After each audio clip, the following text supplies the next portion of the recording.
Hola amigo, espero te encuentres de lo mejor el día de hoy y mis mejores deseos hasta donde me estés leyendo. En esta ocasión quiero tratar un tema muy interesante, considero que es lo suficientemente relevante como para que merezca un escrito o un espacio por el medio que lo estés viendo. Me refiero a la CIA. Agencia Central de Inteligencia. Para nadie es un secreto que la agencia ha tenido participación en muchas cosas, algunas poco éticas, como lo del proyecto MKUltra. Pero bueno, empecemos. La CIA creó los cárteles de las drogas y los impulsó en el mundo. Yo sé que esta afirmación es muy seria y sería irresponsable de mi parte no respaldarla en evidencias. Tú ya encontrarás el hilo de las evidencias a lo largo de la historia. Ronald Reagan, que fue presidente de los Estados Unidos desde 1981 hasta 1989. En febrero de 1986, ante los medios de comunicación, lanzó una amenaza que atemorizó a la mitad de América Latina y a una considerable parte de los estadounidenses. Y fue que uno de sus principales objetivos como presidente sería acabar con el gobierno de los sandinistas en Nicaragua. Esa declaración asustó a más de uno y no era para menos, pues pretendía derrocar al gobierno de un país por considerarlo oposición, pero lo que Ronald Reagan proponía tampoco era nuevo. Recordemos que en los años 60 se desarrolló la operación secreta de la CIA llamada Operación 40, que tenía como objetivo desestabilizar a los gobiernos de otros países que apoyaran al bloque de la Unión Soviética. Esas declaraciones le acarrearon muchas críticas a nivel mundial, inclusive gente de otros países maldiciendo a Ronald Reagan y quemando banderas de los Estados Unidos en países lejanos. Tenía encima toda la presión de los medios informativos y organizaciones de los derechos humanos. La oposición consiguieron que el Congreso de los Estados Unidos le negara a Reagan el presupuesto para financiar la guerra en Nicaragua, país que era considerado opositor, pues afirmaban que Daniel Ortega Saavedra, entonces presidente de Nicaragua, era apoyado por la Unión Soviética. Por este motivo se creó un grupo guerrillero llamado los antisandinistas o los contras, que tenían ideología anticomunista radical, que eran quienes querían derrotar a Daniel Ortega. El mundo se le vino encima a Reagan cuando gente fuerte en el Congreso de los Estados Unidos dijo ni $1 más a la contra nicaragüense, a quien Reagan tenía 2 años financiando por abajo del agua. Entonces Ronald Reagan llegó a la conclusión de que si quería seguir financiando a la contra nicaragüense tendría que hacerlo con sus propios recursos o conseguir una fuente alternativa de financiamiento. Ronald Reagan se fue por la segunda. ¿Saben cómo se llama esa fuente de financiamiento? Los cárteles, porque en esos años apenas empezaban a operar en América Latina, pero él veía en ellos un potencial negocio que necesitaba solamente un empujón. Sobran evidencias de esto. Una prueba es el testimonio de Adolfo Calero, hombre que trabajó para la CIA en Nicaragua. Mientras sucedía la revolución de Nicaragua, considerada como uno de los conflictos armados más grandes de la historia, en el país lejano de Irán se concentraba un tremendo arsenal que Israel estaba arrebatando al ejército rojo de Rusia. Por esos años fue la Guerra Fría. Ronald Reagan aprobó una política de Estado para que Israel pudiera vender armas a Irán, que era aliado de Estados Unidos en esos años, mismas que terminarían a disposición del gobierno americano dentro de los Estados Unidos. Una prueba fue cuando derribaron el avión del piloto Eugenie Hasenfus, quien confesó que los aviones propiedad de Estados Unidos, que según servían para ayuda humanitaria a Nicaragua, también servían para entregar armamento a los contras nicaragüenses. Ahora ya entienden lo que fueron los contras y que Estados Unidos traía armas de Irán para las guerrillas nicaragüenses. ¿Por qué se le denominó Movimiento Irán Contra? Engloba las dos cosas. La CIA traía armas de Irán para los antisandinistas, así se llamó la operación de la CIA, Operación Irán Contra, pues englobaba las dos cosas, las armas de Irán y apoyar a la contra, por eso era Movimiento Irán Contra.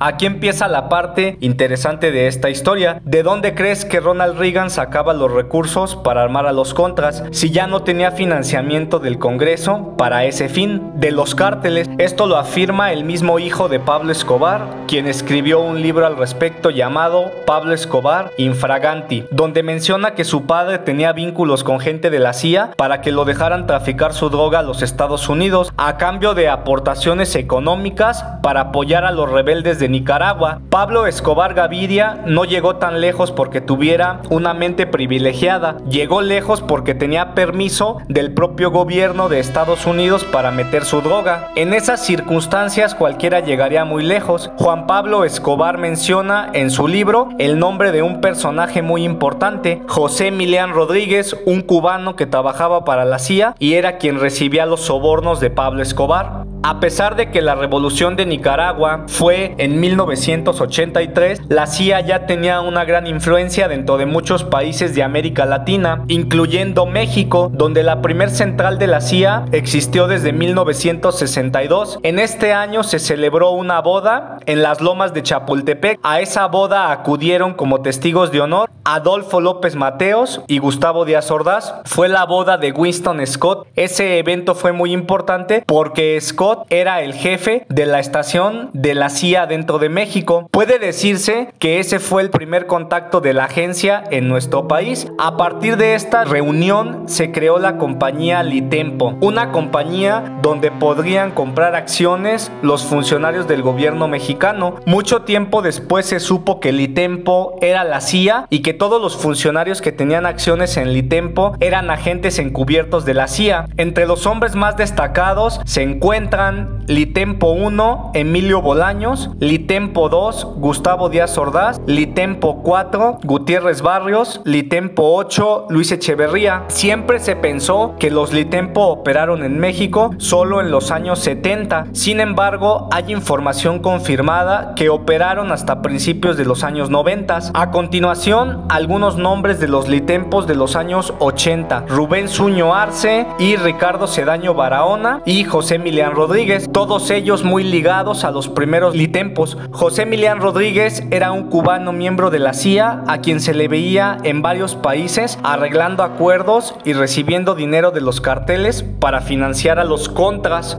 La Villa Coca, el 24 de julio de 1985, en el barrio Surco, en Lima, Perú, al empezar la mañana se escuchó una gran explosión que cimbró el terror en todo Lima, Perú, pues había explotado el laboratorio de cocaína más grande de América Latina, conocido hasta ese momento. El dueño de ese laboratorio era un capo muy importante, socio de Pablo Escobar, de nombre Reinaldo Rodríguez López. Con la explosión de ese laboratorio salieron a la luz y se pusieron en evidencia muchas cosas, tal vez las más importantes, lo que la DEA encontró dentro de las ruinas de la vivienda quemada fue una línea telefónica desde la casa que explotó a la casa de Ricardo Cedaño Barahona. La casa que explotó era propiedad de Reinaldo Rodríguez López. Cedaño Barahona en ese entonces era embajador de México en Perú. Algo impactante es que Cedaño Barahona pertenecía al grupo Litempo. ¿Entienden lo delicado de esto? Si Cedaño Barahona era Litempo y tenía una línea telefónica a la casa del capo peruano, quiere decir que la CIA tenía nexo con el capo Reinaldo Rodríguez López. Eso lo confirmó el mismo capo que fue detenido en noviembre de ese mismo año. Confesó que tenía un arreglo con Cedaño Barahona y con José Emilián Rodríguez, el cual consistía en que tenía que dar aportaciones para el movimiento antisandinista de Nicaragua y a cambio los funcionarios lo dejaban que ingresara su droga a los Estados Unidos. Sin embargo, este acuerdo no lo hicieron solo con él, sino con varios capos de América Latina, también con Pablo Escobar, como lo narra su propio hijo. Los capos mexicanos no eran ajenos a esos negocios. Una prueba de esto es cuando detuvieron a Rafael Caro Quintero en 1985. Confesó que tenía un rancho en Veracruz donde se entrenaba a gente de la guerrilla nicaragüense. Esto lo confirmó Bill Jordan, ex jefe del Centro de Inteligencia del Paso, y también el agente de la DEA, Héctor Bereles, quien dirigió la Operación Jalisco, que tenía como objetivo esclarecer el asesinato de Enrique El Quique Camarena. Pon mucha atención a esta parte del video porque estoy por revelarte un secreto que lleva escondido más de 40 años. ¿Por qué crees que mataron a Enrique Camarena y quién crees que fue?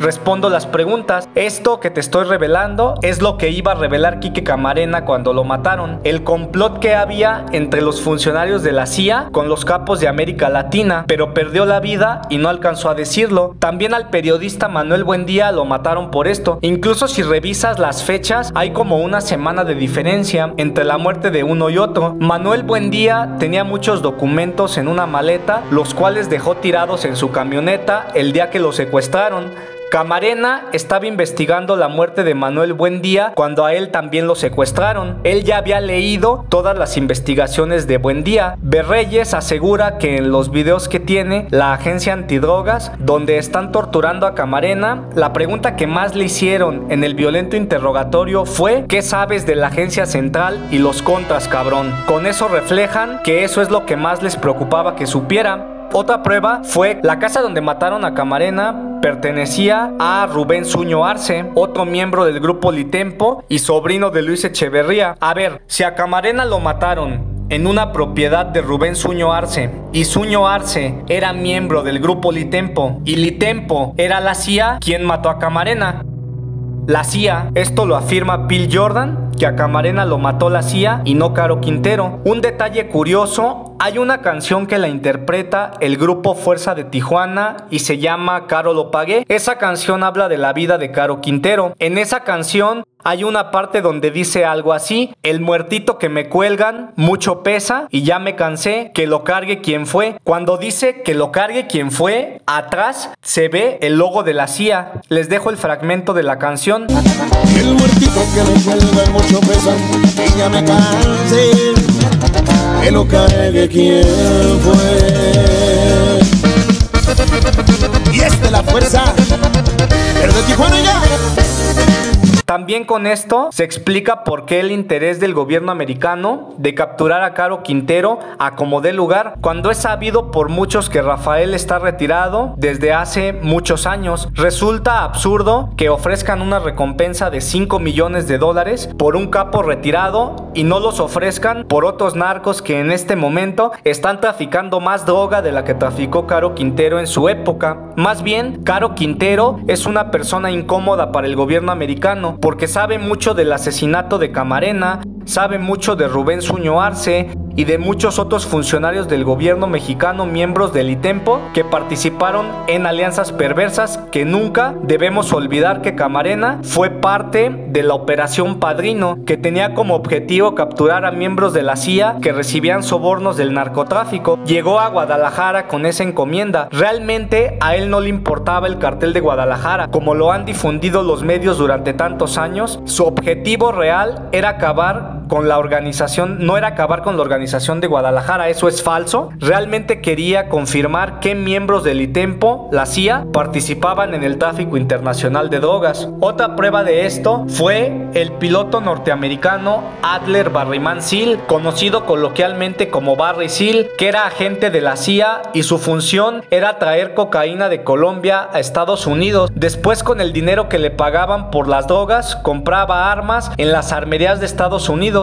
y esas armas las llevaba a Nicaragua. También hay mucha información de Barry Seal, la pueden encontrar hasta en Wikipedia, donde se le vinculó con el cártel de Medellín y con los antisandinistas. Para la mala suerte de Barry Seal, en uno de sus tantos vuelos lo agarró la DEA y no le quedó de otra más que convertirse en testigo protegido, si no quería dormir en un hueco de 2x2 toda su vida. Y a partir de su captura empezó a colaborar con la DEA y a dar información de sus anteriores socios, Pablo Escobar y Jorge Luis Ochoa Vázquez, que cuando lo descubrieron que les tomó fotografías para la agencia, lo mandaron a asesinar dentro de Estados Unidos en Baton Rouge en 1986. Hay evidencias de que los autores materiales de su muerte fueron integrantes del cartel de Medellín. Si ustedes analizan precisamente en los años 80, cuando fue la revolución nicaragüense, fue cuando más crecieron los carteles de las drogas en América Latina y fue cuando Estados Unidos atravesó por la peor epidemia epidemia de drogadicción en toda su historia. En algún momento de la historia, aunque suene gracioso, estuvieron a punto de entrar en guerra la CIA con la DEA, las dos agencias más poderosas de los Estados Unidos, porque por un lado, una quería acabar a los cárteles y la otra se financiaba de ellos para sus proyectos de gobierno. Otra prueba fue el asesinato del periodista Gary Webb, quien fue asesinado en el 2004 después de sacar su libro titulado Dark Alliance. En español sería como Alianza Negra o Alianza Perversa. En la portada también dice The CIA, The Contras and the Crack Cocaine Explosion, algo así como la CIA, los Contras y la explosión del crack, en donde exponía a funcionarios de la CIA involucrados con gente del narcotráfico y la guerrilla nicaragüense. Este libro está muy rico en detalles de cómo funcionarios de la CIA financiaban a la contra nicaragüense apoyados por los narcos. El libro contiene hasta entrevistas a presidiarios de Nicaragua acusados de apoyar a la contra, quienes aseguran que los apoyaban por abajo del agua gente de la CIA. La muerte de Gary Webb fue muy curiosa. La versión oficial es que se suicidó, pero explícame cómo alguien se puede suicidar de 2 disparos. Si tú te das un tiro en la cabeza, con el primero caes muerto o por lo menos gravemente herido, no alcanzarías a darte el segundo, y su cuerpo tenía 2 impactos en la cabeza el día que se suicidó supuestamente. Hay hasta una película sobre su vida, muy buena por cierto, que se llama Matar al Mensajero. Una prueba más fueron las declaraciones del agente de la DEA, Ernest Jacobsen, que fue el agente encargado de las investigaciones del escándalo Irán-Contra. Sus declaraciones fueron directas y tajantes contra la CIA. Este mismo agente también aseguró ante un juez que en el rancho de Caro Quintero entrenaban guerrilleros de la Contra y quienes impartían el entrenamiento eran agentes de la Dirección Federal de Seguridad, la DFS. Por el testimonio de Jacobsen, también encarcelaron a Oliver North, alto funcionario, miembro de la CIA, acusado de narcotráfico y por sus vínculos con la Contra nicaragüense. No estoy descubriendo el hilo negro, solo estoy poniendo en evidencia lo que es público desde hace años. Mucha gente en su momento fue asesinada por hablar de esto. Por esto mataron a Manuel Buendía, a Quique Camarena Salazar, a Gary Webb, a Barry Seal, a la periodista Linda Fraser, al periodista Evelio Sequeira en un bombazo en Nicaragua. De este hecho se responsabilizó también a la CIA. Las cosas que te estoy diciendo no son cosas sacadas de la manga ni de la imaginación, son cosas de las cuales hay información de sobra, reportes periodísticos, libros, expedientes, y son cosas que se han tratado dentro de cortes federales en los Estados Unidos. Con estas evidencias queda demostrado que el mayor cartel de drogas en el mundo es la CIA. Gracias por tu atención. Se despide tu amigo Aldo.